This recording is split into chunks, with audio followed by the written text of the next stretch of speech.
திருப்பதி கோவிலில் ஏழுமலையான் தரிசனத்திற்காக காத்திருப்பு மண்டபத்தில் மணிக்கணக்கில் பொறுமையுடன் காத்திருந்த பக்தர்களிடம் பிராங்க் வீடியோ எடுத்து வெளியிட்டிருக்கிறார் டிடிஎஃப் வாசனும் அவரது நண்பர்களும்.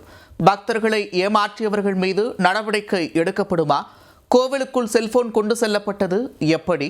வெங்கடரமணா கோவிந்தா கோவிந்தா. மாப்பிள்ள இங்க பண்ணலாம் மாப்பிள்ள, ஆனா நம்ம பண்ண கூடாது. அண்ணன் வந்தா பண்ணலாம், நம்ம பண்ண நம்ம தேச துரோகின்றுவாங்க. ரொம்ப லேட் ஆகுது. அஜி அஜி அண்ணன் எங்கடா? திருப்பி காட்டுறோம்.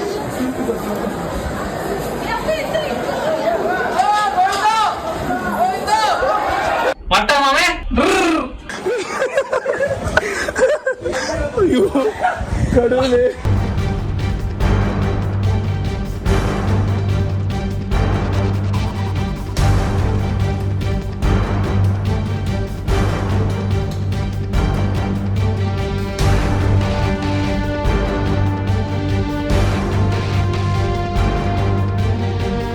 டிடிஎஃப் வாசனும் அவரது நண்பர்களும் திருப்பதியில் பக்தர்களை ஏமாற்றி வெளியிட்ட பிராங்க் வீடியோதான் இது.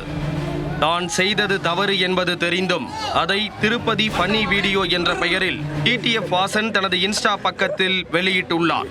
உலக பிரசித்தி பெற்ற திருப்பதி ஏழுமலையான் கோவிலுக்கு தினமும் லட்சக்கணக்கான பக்தர்கள் வந்து மணிக்கணக்கில் காத்திருந்து சாமி தரிசனம் செய்து வருகிறார்கள். தற்போது வைகுண்டம் காத்திருப்பு மண்டபத்தில் உள்ள 32 அறைகளிலும் பக்தர்கள் ஏழுமலையான் தரிசனத்திற்காக காத்திருந்து சாமி தரிசனம் செய்து வருகின்றனர்.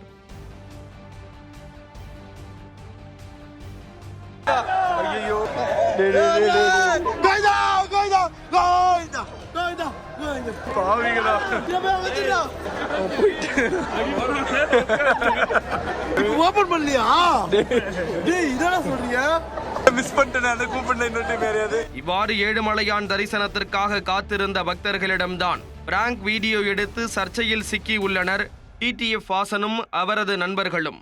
சர்ச்சைகளுக்கு பெயர் போன டிடிஎஃப் வாசன் அவருடைய நண்பர் அஜீஸ் உட்பட சிலர் சேர்ந்து திருப்பதி கோயிலுக்கு சென்றுள்ளனர். அங்கு ஏழுமலையான் தரிசனத்திற்காக வைகுண்ட மண்டபத்தில் இருந்த பக்தர்கள் எப்போது நமக்கு ஏழுமலையானை வழிபட வாய்ப்பு கிடைக்கும் என்ற ஏக்கத்துடன் நீண்ட நேரம் காத்திருந்துள்ளனர். அப்போது அறையின் கதவை திறந்துவிடும் தேவஸ்தான ஊழியர் போல அஜீஸ் சென்று காத்திருப்பு அறையின் பூட்டை திறந்து விடுவது போல பாவ்லா செய்கிறார். உடனே ஏழுமலையானை வழிபட நமக்கு நேரம் வந்துவிட்டது என்ற ஆனந்த களிப்பில் பக்தர்கள் கோவிந்தா கோவிந்தா என்று கோஷம் எழுப்புகின்றனர். ஆனால் கதவுகள் திறக்கப்படாமல் இருக்க நீண்ட நேரம் காத்திருந்த பக்தர்கள் மிகுந்த ஏமாற்றம் அடைந்து வேதனையில் மீண்டும் அமர்கின்றனர். அப்போது அவர்களை ஏமாற்றிய அஜீஸ் அங்கிருந்து சிரித்துக் கொண்டே ஓடுகிறார். இவற்றை வீடியோ எடுத்து திருப்பதி ஃபன்னி வீடியோ என்ற பெயரில் இன்ஸ்டாவில் ரீல்ஸ் போட்டிருக்கிறார் டிடிஎஃப் வாசன். திருப்பதி மலையை அடையும் பக்தர்கள் அனைவரும் எங்களுடைய தேவஸ்தான பக்தர்கள். அவர்களுக்கு தேவையான அனைத்தையும் செய்து கொடுப்பது எங்களுடைய முழு கடமை. பக்தர்களை யாரும் தொந்தரவு செய்யக்கூடாது. அப்படி செய்தால் கடும் நடவடிக்கை எடுப்போம் என்பது தேவஸ்தானத்தின் அடிப்படை கொள்கை.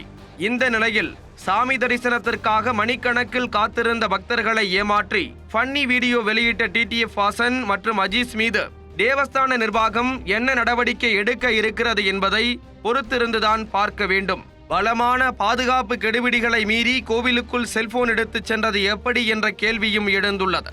திருப்பதியில் இதற்கு முன் செல்போனை தன்னுடைய உடலில் மறைத்து ஏழுமலையான் கோவில் உட்பகுதி வரை எடுத்துச் சென்று வீடியோ பதிவு செய்தார் ஒரு ஆந்திர பக்தர். அவரை தேவஸ்தான நிர்வாகம் கடுமையாக தண்டித்து போலீசில் ஒப்படைத்து சிறையில் அடைத்தது குறிப்பிடத்தக்கது. வெங்கடரமணா கோவிந்தா கோவிந்தா. அது பணக்கார யூடியூபர்ஸ். அப்புறம் நம்ம போல இல்ல, நம்ம வந்து இருக்கிற காசெல்லாம் பெட்ரோல் எடுத்து தீத்து போயிடுது. ஏதோ கொஞ்சம் நஞ்சம் அவங்க சேர்த்து வச்சோம்னா ஏதோ காரோ பைக்கோ வாங்குறோம், அதையும் தூக்கிட்டு போயிடுறாங்க. அப்புறம் வக்கீல் செலவு, போலீஸ் செலவு, அப்படி இப்படி எல்லா காசும் போயிடுது. வைகுண்ட காத்திருப்பு மண்டபத்தில் பிராங்க் வீடியோ எடுத்த டிடிஎஃப் வாசன் அஜீஸ் மீது கடுமையான நடவடிக்கைகளை எடுக்க வேண்டும் என்று பக்தர்கள் கோரிக்கை விடுத்துள்ளனர். இவர்கள் மீது எடுக்கப்படும் நடவடிக்கை மற்றவர்களுக்கு பாடமாக இருக்க வேண்டும் என்றும் ஏழுமலையான் பக்தர்கள் தெரிவித்துள்ளனர். திருப்பதி கோவிலில் பக்தர்களை ஏமாற்றி தன்னுடைய இன்ஸ்டாகிராம் பக்கத்தில் வீடியோ வெளியிட்ட டிடிஎஃப் வாசனுக்கு எதிராக நெட்டிசன்கள் தங்களது கண்டனத்தை தெரிவித்திருக்கிறார்கள்.